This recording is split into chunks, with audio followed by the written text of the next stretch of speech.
Evet, Corpa 800 GPU kart. Evet, işlemci değiştireceğiz Dragon'u.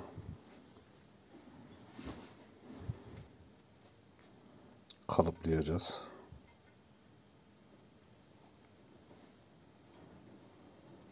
Temizliğimizi yaptık.